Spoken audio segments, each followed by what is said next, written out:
Good morning. Today is Tuesday, May 10th, 2022. All right, I want to ask you a question, but I don't mean to sound insensitive, but so what if there are no more polar bears?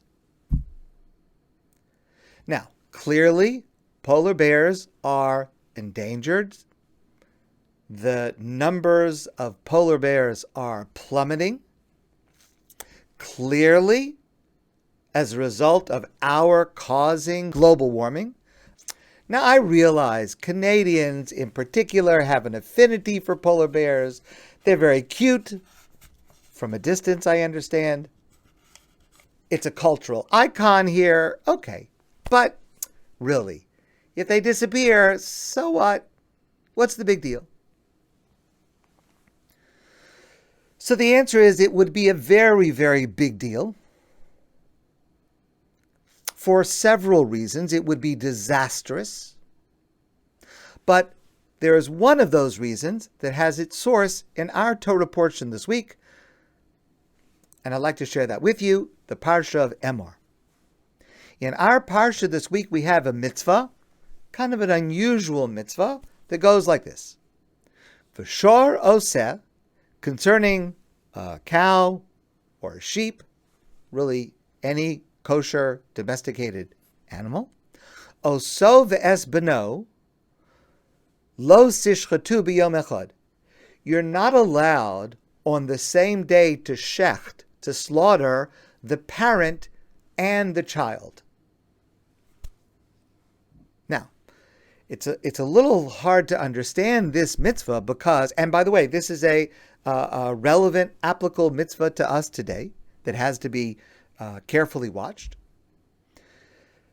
But it's a little strange because we are allowed to take the lives of animals for eating purpose, for human eating purposes, as well as other legitimate human purposes. We're not allowed to cause unnecessary pain, but we're allowed to take the life. We're allowed to shecht, to slaughter. So if you're allowed to shecht it, what does it matter which ones you shecht on the same day? And you're allowed to shecht the parent and the child animal one day after the other. You just can't do it on the same day. What's the problem with doing it on the same day if already you're allowed to take the lives of both of them if you need them, and you're going to take their lives anyway? What's the big deal? So the Ramban, Nachmanides, gives us two answers. One answer is that animals feel sadness. Animals feel emotions. And just like a person cannot cause sadness to another person, also, we're not allowed to cause sadness to an animal. This, by the way, shows itself in the requirement that even during the shechita process, where we are taking the life of the animal, we still must protect, as I mentioned, against any unnecessary pain. The method of Jewish shechita is intended to be as painless as possible, but not only that, also any emotional pain, any anxiety that would be caused by the machinery, the setup, we have to try to minimize that as well.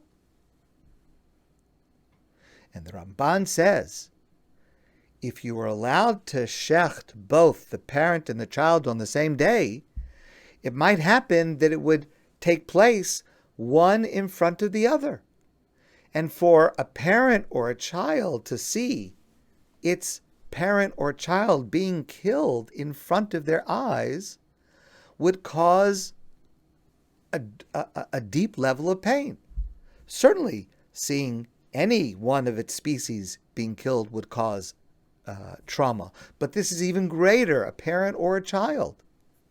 And therefore, we're not allowed to shecht the parent and the child on the same day, to make sure we're not doing it one in front of the other, to make sure we're not causing emotional pain and suffering to the animal. That's reason number one. Reason number two is as follows. The Ramban says, Shelo yatir hakosav lasos hashchosha lakor hamin. The Torah while allowing us to take the lives of individual animals, and it's not exactly parallel, I don't mean to put them on the same level, but allowed to take advantage of whatever grows, trees and plants, etc. We're allowed to use that, of course, for human usage. But Shelo Yatir HaKasav, the Torah does not permit us to wipe out a species, to cause the eradication, the destruction of a species, so that a species will not continue.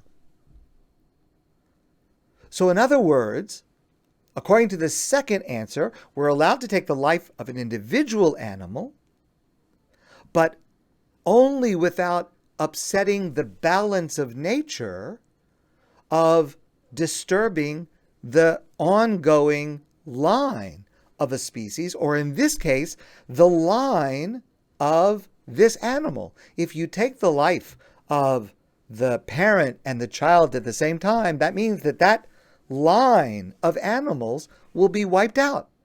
There are other ones, but that line is gone permanently, never come back, because you've eradicated, you've destroyed the parent and the child. And that will lead to, on a smaller scale, an extinction of that animal family, which is also prohibited, subsumed under the larger category that we're not allowed to do anything that would extinguish an entire species. Please listen to this passage in the Talmud. The Gemara says an amazing thing. We're back now to the narrative of Noah and the flood. He was in the ark with himself and his family and the animals. And then finally the Torah tells us the rain stopped and the water started to recede. And after the waters started to recede, Noah waited another 40 days for the land to dry up. And it was after 40 days had passed, the earth is now drying up. Noach opened the window that he had built into the side of the ark. And he sent a raven, a bird, in order to try to see, has life resumed? Is anything growing? Is it safe for us to leave this ark? So he sent this raven, Es ha'orev, the raven, Vayetze yatso v'shuv, and the raven flew out, but then flew back. Vayishalach es hayona mito, and then, because the raven didn't do its job, the raven came back. So Noah then sent a dove, a Yonah, a dove, a different bird. Lir'os hakalu hamayim, to see if the waters had dried up. Me'al pnei ha'adama, from the surface of the earth. So the pasuk tells us that first Yonah sent a raven, and then for some reason that didn't work out. So then Yonah sends a dove. What's going on here? What's the backstory to this? So the Talmud says something amazing. Now, within the Talmud, within Midrashic literature, we have people and animals having conversations. So it doesn't mean that it literally happened like this, but this is the sense of what the Talmud is trying to convey. Amar Reish Lakish. Reish Lakish says in the Talmud that when Noah sent the raven to go see what's happening, if it's safe to leave the ark, tshuva nitzeches heshivu orav leNoach. The orev, the raven, had a good reason why it should not be sent on this mission. And that's why Noah sent the raven, but the raven came back, and Noah sent a dove instead. What was wrong with the raven? Because the raven had a reason not to want to go on this mission.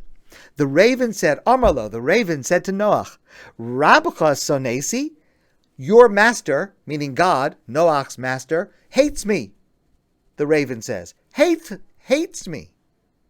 V'atosanesi, and you, Noach, you hate me. Why are you picking on me? Why is God picking on me? And why are you picking on me? Rabcha sanesi, your master God hates me. He's picking on me. Sha'amar min hatahorim shiva umin hatameim shnayim. Remember, which animals went into the ark? There were 2 of every type of animal, 1 male, 1 female, 1 pair. But of the kosher species, of course, meaning would later be defined as kosher later in the Torah, there were 7 pair, meaning instead of 2, there were 14. So obviously, when God commanded 2 of each animal, but 7 pair, 14 of every kosher animal, so the raven says, God is showing he's picking on me. There's only going to be me and my mate. That's it. A whole world has got to be repopulated for all time for ravens just from the 2 of us. What happens if something happens to one of us? Then we're finished. So God hates us. V'atosanesi. And you, Noach, you hate us. You're picking on me. Shataminiach. Lishloach mimin shiva. Why don't you send one of the birds where there's 14 of them? You chose me, the raven? I'm one of only 2 ravens left in the world. V'sholech mimin shnayim. You're sending one of only a pair. V'im yefkabi sarchamo sartzina. What happens if something happens to me on this mission? This mission looks kind of dangerous. What happens if something happens to me? If something happens to me, my mate will not be able to reproduce. That's the end of all ravens for all time. So Noach, why would you send me? You hate me? Your master hates me? Why are you picking on me? And nimtza, here's the key words, nimtza, it would come out as a result, not that I care about myself, says the raven. It's not that I'm worried about myself, but nimtza would come out, chasar ba'olam beria achas, a species that God had created will be eradicated. And the Talmud says, Noach accepted that answer. It was a good reason not to send the Orev, the raven. And that's why first Noach had sent the raven, but then the raven came back. Noach accepted the raven's reason not to go on the mission, and therefore Noach sent a kosher animal, the dove, which is a kosher bird. That's 1 of 14. Okay, if anything should happen to that bird, there's still 13 more that they can reproduce. It happens that we know from the rest of the story that dove did come back, but had anything happened to it, still the species would have been able to continue. You see from this passage the importance of not allowing or not contributing to the extinction of a species. Allow me to share one further quote from a different passage in the Talmud. Amar Rabbi Yehuda Amar Rav. Rabbi Yehuda says in the name of Rav, Kol ma shebara Kadosh Baruch Hu ba'olamo, every single thing that God created in this world, lo bara davar echad levatala, not a single thing was created for no reason. Every single thing that God created is somehow part of God's plan. Now, the Talmud goes on to list a number of animals. Remember, this is the Talmud writing 1,800 years ago from the knowledge that they had at that time, a list of animals that you might well think doesn't have any legitimate reason for being in this world, like a spider. Why in the world did God have to create spiders? But the Talmud then goes on to tell a story where a spider caused saving the life of David HaMelech, King David, in a certain narrative when he was a young man running away from his father-in-law, King Shaul, and etc., etc. Not only that kind of a story, but also a list of animals and bugs listed in the Talmud that have some kind of medicinal purpose.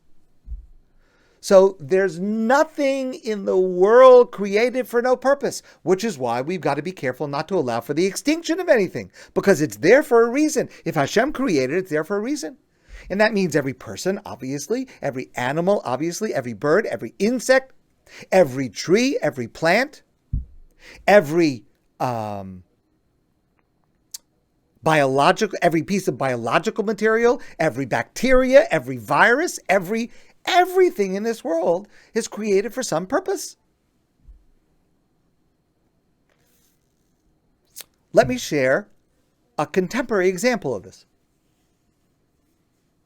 The Pacific Yew, Y-E-W, is a tree that grows in the Pacific Northwest, Washington, Oregon. It has always been considered a trash tree. It's not good for anything. Nothing grows on it, doesn't do anything that helps people. And it was just trash. No purpose. A number of years ago, it was discovered that a substance in the bark of this tree that has always been considered trash, no redeeming feature, a substance called Taxol, has been found to help people with certain kinds of cancer and is now being used around the world to treat certain kinds of cancer. Today, compounds from different species are the basis for 40% of all prescription medicines. All prescriptions that are written today, 40% of them are compounds that come from different species. And only 5% of known plant species have been tested for medicinal value. So the 40% of all of the prescription we're using that come from nature, that represents our investigating only the first 5%. Can you imagine how much reservoir of helpfulness, of cures, of therapies is in that other 95% that we haven't even gotten to yet? And scientists estimate that today, due to many causes, including our actions of causing pollution and global warming, we are losing up to 100 species a day. We can't even imagine how much benefit to society, how much benefit to humanity, how much benefit to the world we're losing every single day. Now, some of the species of animals at risk